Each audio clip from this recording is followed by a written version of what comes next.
Well, friends, today we talk on the topic on the job training. The most widely used training methods take place on the job.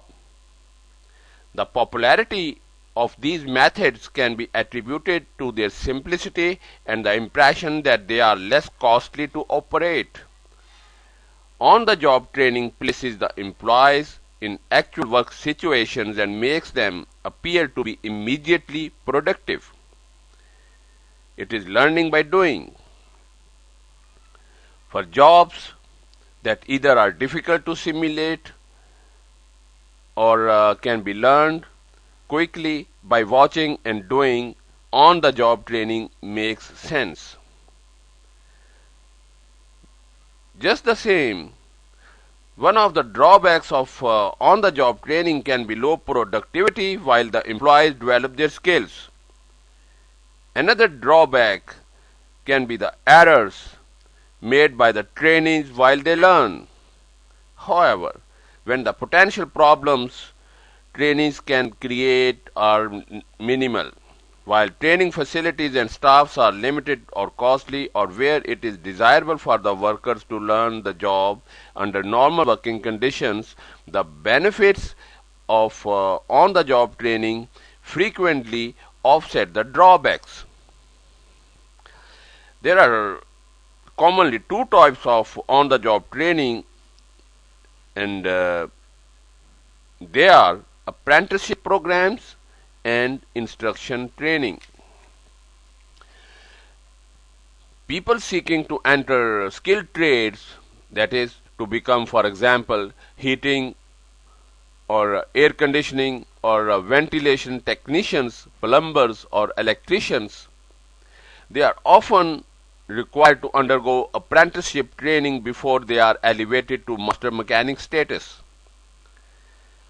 Apprenticeship programs put the trainee under the guidance of a master worker.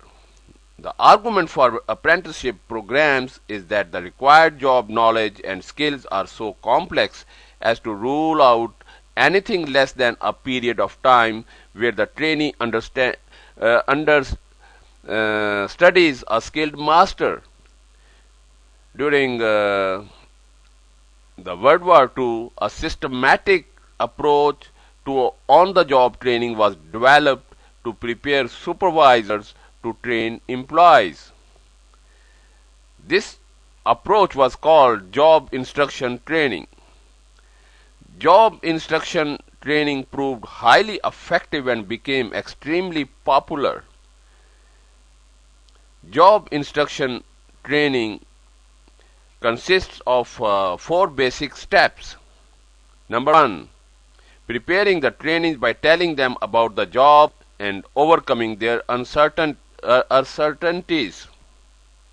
Number two, presenting the instruction, giving essential information in a clear manner. Number three, having the trainees try out the job to demonstrate their understanding. Number four, placing the workers in the job on their own with the designated resource person to call upon should they need assistance. Job instruction training applications can achieve impressive results.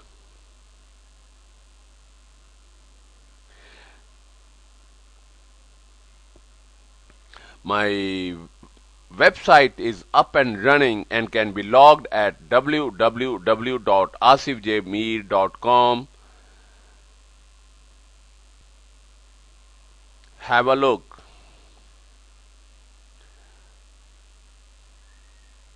I also invite you to visit my blog at asifjmeer.wordpress.com. This will give you further knowledge on the topic and even beyond. Thank you for your time. Thank you for listening. Have a great day.